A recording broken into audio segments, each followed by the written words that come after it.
Hello guys! Welcome back to my channel. Today, isi-share ulit ni Ate Apple kung paano at ma-maintain natin kung kayo po ay maputi na or nawala ng inyong peklat gagaya ng tips ko. Paano po natin ma-maintain siya guys?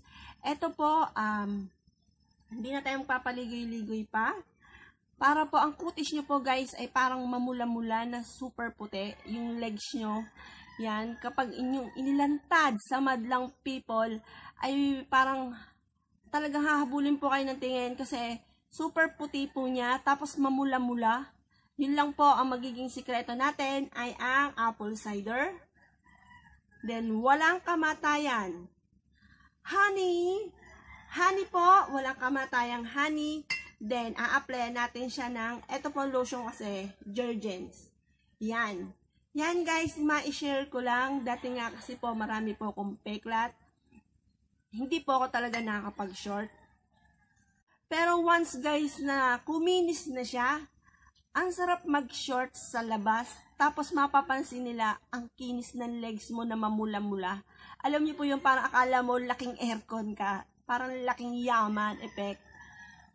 Hindi na po tayo magpapaligoy-ligoy pa guys. Ganito po ang ating gagawin. Hindi po ako madamot. Wala po akong sweldo dito guys. Gusto lang po i-share po sa inyo kung paano po mga ginawa ko pamamaraan, kaya po masayang-masaya ako at isi-share ko po sa inyo yung mga secrets na pamamaraan na mabilis na kayo ay puputi at kikinis. Eto po, dumadaldal na naman ako. Guys, walang kamatayang apple cider. Kukuha lang po kayo sa mangkok. Depende po siguro kung sasabihin ko pong isang kutsara, pero kung marami po kayong lalagyan, siguro po, basta po, ganito po, anuhin nyo na lang. Kung sa simpleng lalagyan nyo lang po ay legs, ay kasya ng isang kutsara. Isang kutsarang honey lang din po. Imi-mix nyo lamang po siyang dalawa.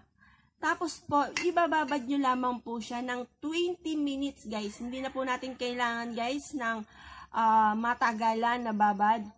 Kasi po, medyo nag-light na po yung ating kutis. Yung turo ko pong to, nag-light na po siya.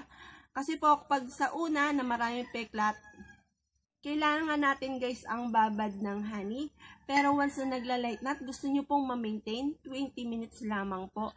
Tapos yun po, bibinilan nyo na po siya, a-applyan nyo po siya ng cotton buds. Para tipid, mag-cotton buds po kayo. I-apply nyo lamang po siya kung saan po yung mga affected area at saan nyo gustong kuminit. Applyan nyo lamang po siya guys, yung legs ninyo.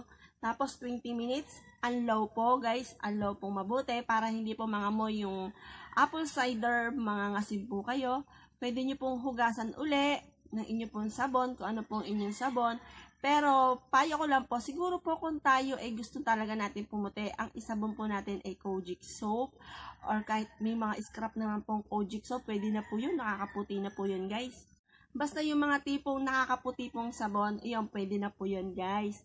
Tapos po noon, naanlawan na natin, mag-a-apply po tayo ng Jergens.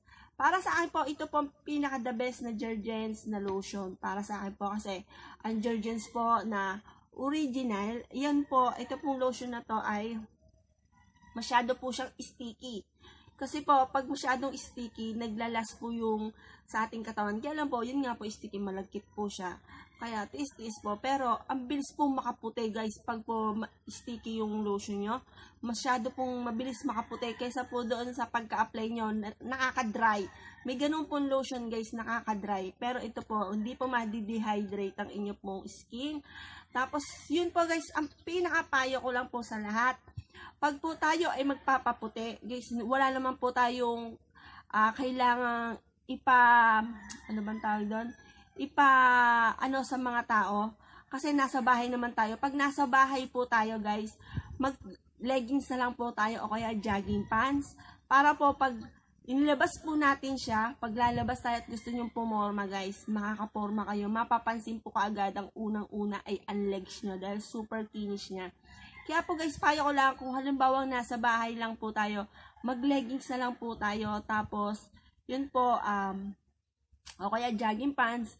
Pag nalabas na lang po tayo, pumorma para po mapansin na ating legs na super kinis. Parang guys, kasi naranasan ko, sa tagal-tagal kong hindi nakaka-short, parang ganon. Kaya pag lumabas ako, gusto ko mag-short talaga ako, papakita ko sa kanila na talagang kuminis na po legs ko. Tapos, yun nga po, may nag-comment sa akin na kumukuha po ako sa Google ng picture kasi parang hindi ako masyado pero ito po, kinunan ko na mismo yung legs ko para mapakita ko po sa inyo. Dati po talaga super dahil po niyang peklat. Ngayon nagtatanong po ako sa nanay kung meron siya natabi na picture namin ng maliliit kami o nung dalaga pa ako, kung meron akong may peklat doon. Sabi niya maghahanap siya. Gusto ko lang pong patunayan sa inyo, talagang super dami po akong peklat. Yung pong thumbnail ko na super dami peklat, ganun po ang legs ko. Kaya nung nakita ko po siya, napamahal po siya sa akin. Ay, talagang ito ang legs ko. Kaya po yun. Thank you po guys sa panonood at pasensya na po kayo sa sobrang kadaldalan ni Ate Apple. Salamat po sa pag-subscribe at panonood po ng video ko.